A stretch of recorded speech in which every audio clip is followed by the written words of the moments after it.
Assalamualaikum warahmatullahi wabarakatuh. Perkenalkan, nama saya Fitana Febrina Paradila. Saya dari Prodi Ilmu Qur'an dan Tafsir, kelas 5C, Fakultas Usuluddin dan Studi Agama, Universitas Islam Negeri Mataram. Baik, langsung saja. Makalah pertama yang akan saya sampaikan adalah makalah saya sendiri tentang pandangan orientalis terhadap hadis. Sunnah dan hadis adalah dua istilah yang meskipun secara etimologis berbeda, tetapi secara terminologisnya bagi ahli hadis muslim adalah sama. Keduanya, menurut Mustafa Al-Sabai, seperti yang diikuti oleh Ali Mustafa Yaqub, merujuk pada hal-hal yang berasal dari Nabi Muhammad SAW, baik dari perkataan, perbuatan, penetapan, maupun fisik-fisik, moral, dan perlakuannya, baik sebelum atau sesudah kenabiannya. Namun, kaum orientalis memiliki pandangan yang sedikit berbeda tentang sunnah dan hadis tersebut. Menurut mereka, perbedaan antara hadis dan sunnah adalah bahwa hadis merupakan laporan-laporan teoritis, sedang sunnah merupakan laporan-laporan yang memperoleh kualitas normatif dan telah menjadi prinsip praktis bagi generasi muslim. Pada fase sejarah awal Islam, al-hadis dan sunnah dipahami sebagai dua intensitas yang berbeda. Sunnah adalah sesuatu yang dipraktikkan Nabi dan hidup di tengah masyarakat kala itu. Sementara hadis adalah report atau laporan dokumentasi tertulis tentang praktik-praktik tersebut. Kajian terhadap eksistensi sunnah dalam perspektif Islam tidak hanya menarik bagi kalangan muslim saja, tapi juga di kalangan para sarjana non-muslim asal barat, yang umumnya yang disebut adalah orientalis. Banyak sekali kritik yang diberikan oleh para orientalis terkait dengan posisi sunnah dan posisi orientalis dan orisinalitas sunnah yang diyakini oleh umat Islam sebagai sumber hukum. Para orientalis juga ternyata banyak yang melakukan hal-hal yang tidak benar terhadap hadis Nabi Muhammad SAW. Hal ini dapat dipahami karena salah satu garapan orientalisme adalah pribadi Rasulullah SAW.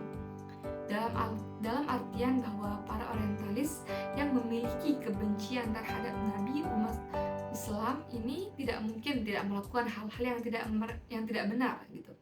Kebencian mereka ini dilancarkan lewat serangan mereka atas diri dan sunnah Nabi SAW.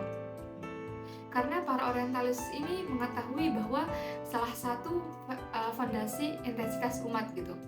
Kajian terhadap eksistensi sunnah dalam perspektif Islam tidak hanya menarik bagi kalangan muslim saja, tapi juga kalangan para sarjana non-muslim asal barat yang umumnya adalah orientalis.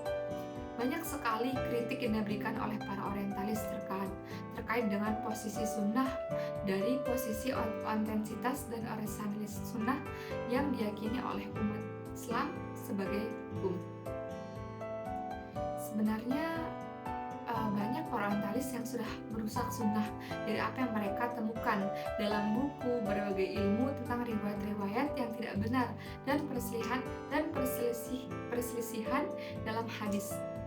Bukan hanya berhenti di situ saja, mereka juga berusaha menanam keraguan dalam validitas sumber-sumber sunnah.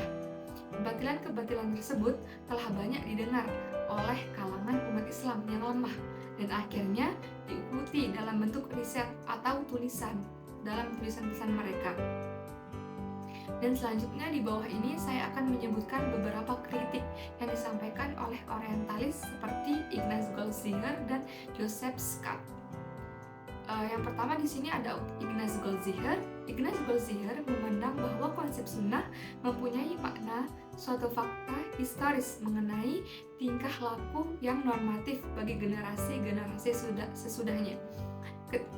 Ketika Islam datang, demikian menurutnya. Kandungan konsep sunnah bagi umat Islam berubah menjadi model perilaku Nabi, yaitu norma-norma praktis yang ditarik dari ucapan-ucapan dan tindakan Nabi yang diberitakan. Lalu kemudian definisi sunnah menurut pandangan Scott sebagai konsep Arab kuno yang berlaku kembali sebagai salah satu pusat pemikiran dalam Islam. Dan di sini Fazlur Rahman menyampaikan menyimpulkan makna sunnah menurut Scott sebagai adat istiadat yang berkembang dari masyarakat muslim pada wilayah tertentu. Menurutnya, pandangan bangsa Arab tentang sunnah merupakan adat kebiasaan yang bisa dipakai sebagai teladan atau kaidah menyatakan dunianya kembali dalam Islam. Baik, mungkin ini saja yang dapat saya sampaikan pada makalah pertama. Selanjutnya akan saya lanjutkan pada makalah kedua.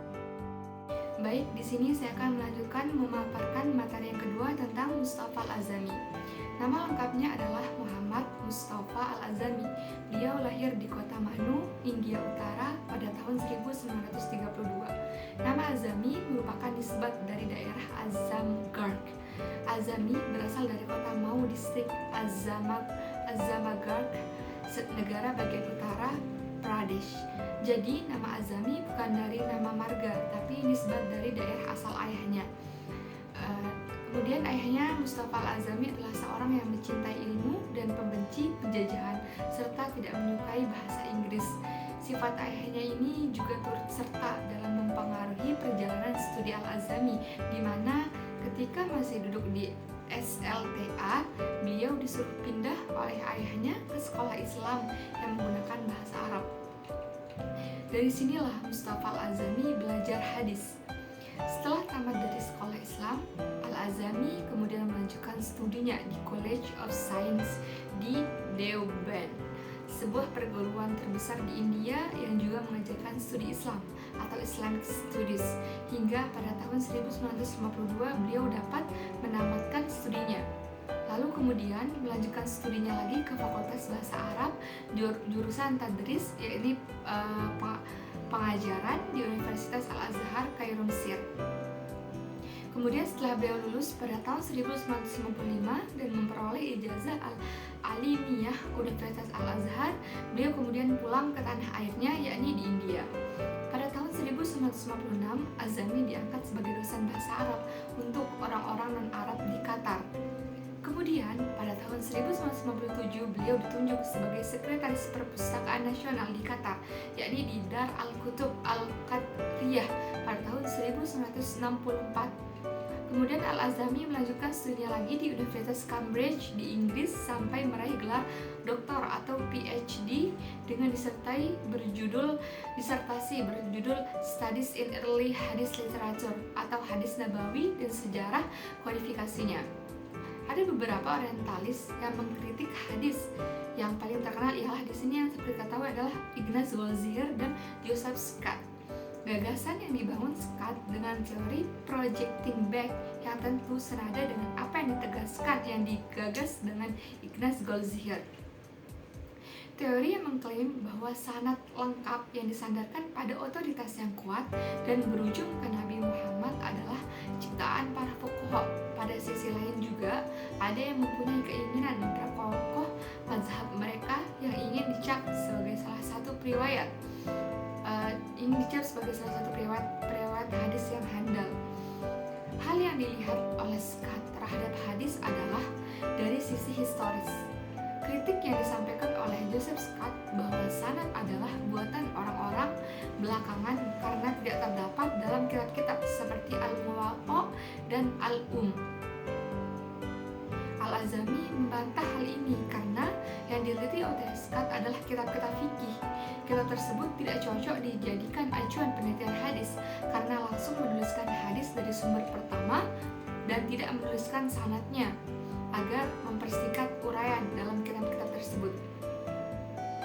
Dan lalu menurut Al-Azami, kekeliruan dalam kesesatan Scott ini dalam karyanya itu adalah disebabkan oleh 5 hal, yaitu yang pertama, sikapnya yang tidak konsisten dalam berteori dan menggunakan sumber rujukan.